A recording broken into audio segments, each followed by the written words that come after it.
India ranks 138th on the world's press freedom index. The diplomat says in 9 out of 10 cases, killers of journalists go free. This man you're seeing on your screen buys news channels, tries to control Indian media, and if someone goes out of the line, he blocks the broadcast or does something else to stop them. As I said, he has his own media, also called as Godi media. It is so big and influential that it has a whole Wikipedia page. Although India's constitution does not explicitly state freedom of the press, it can be traced back to 1780 when James Auguste Hickey was arrested for criticizing the government policy and the East India Company, and there started a revolution of free press. It gave a boost to press to push its limits. They slowly started taking risks and slowly began publishing the content that criticized cultural norms, casteism, and the government. The diversity of coverage throughout the country was quite impressive until Modi's elections in 2014. Now, before I start about this, let me tell you, I am not anti-BJP or anti-nationalist. In fact, I was a fan and follower of BJP when it was under its founders, but not after that. Yes, Congress also has its own channels, but it didn't make such a huge impact as BJP. Modi and his party BJP made several attempts to restrict the rights of journalism in an attempt to reduce the content that criticizes India's Ministry of Information and Broadcasting cuts the station's broadcast for some of the non-Goti media channels like NDTV, Media One, etc. without a valid reason.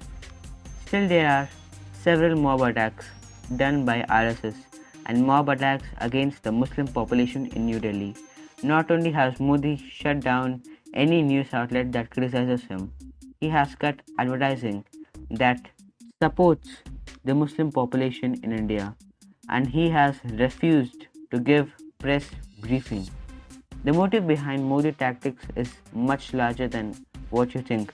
He is trying to push an agenda in which India becomes a Hindu nation. As I said earlier in this video, Godi media has a very large influence because more than half of most watched national news channels are controlled by them.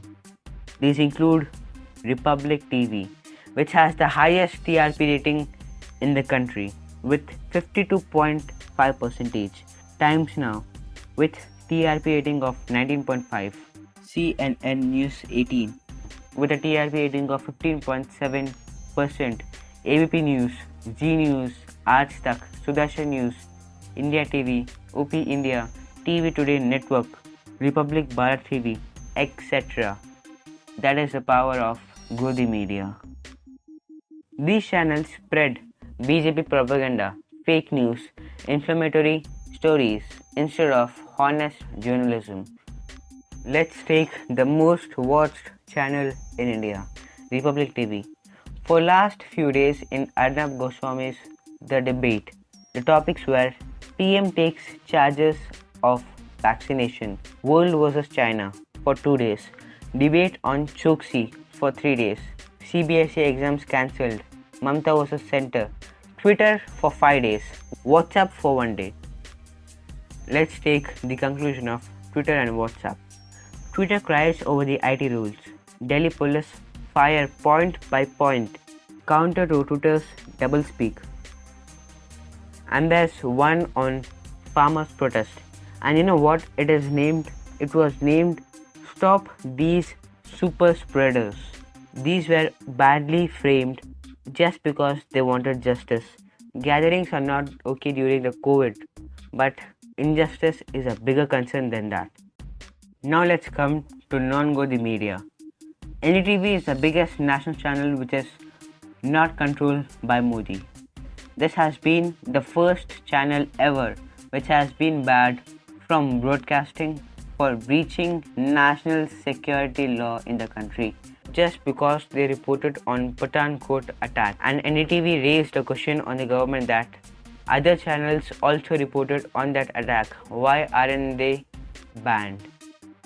NDTV was also charged with 1.35 billion US dollars claim by the Reliance Group for lack of transparency of Rafale deal. This tactic is often employed to intimidate reporters and harass them through fees.